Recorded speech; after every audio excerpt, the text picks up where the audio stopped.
Welcome back to WordPress 101. In the previous video, we took a tour of the block editor in WordPress, which is codenamed Gutenberg. But the best way to get to know the block editor is to begin creating some content. So in the next several videos, I'll show you how to use some of the most common blocks to create a new post for our site. From the toolbar at the top, select New Post from the drop-down menu. Or you can select Add New underneath the Post section in the navigation menu on the left-hand side. We'll start by entering a title. Next, I'll just paste some text that I've created ahead of time.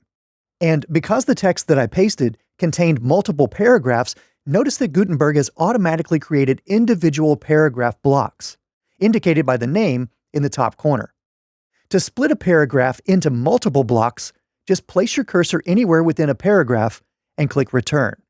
When a block is selected, the formatting toolbar appears above the block.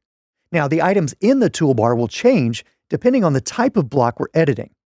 To view the settings for a block, select the More Options button on the right-hand side of the toolbar and choose Show Block Settings.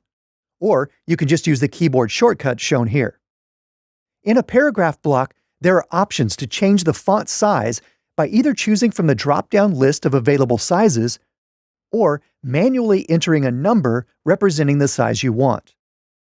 You can also change the color of the text itself or even the background color. And if you know exactly which color you want to use, you can open the color picker and then enter the hex code here. Or if you prefer, you can use the slider and color picker above to choose any color you like. You can also enable a drop cap, which will display the first letter in the paragraph in a larger size.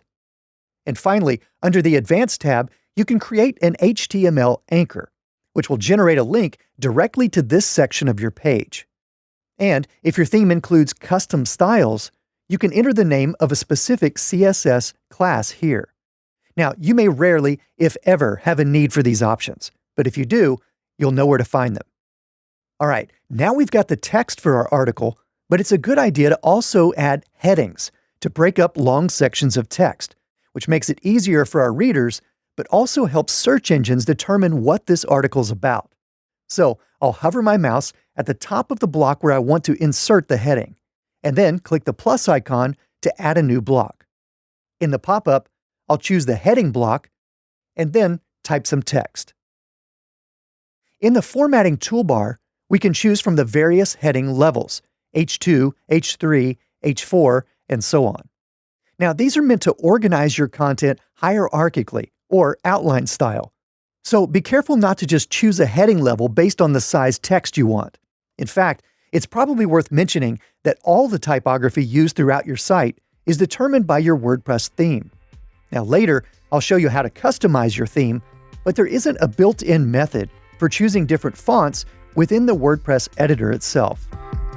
All right, now we've got a good start on our article, but so far, it's just text. So in the next video, I'll show you how to create some visual interest by adding images.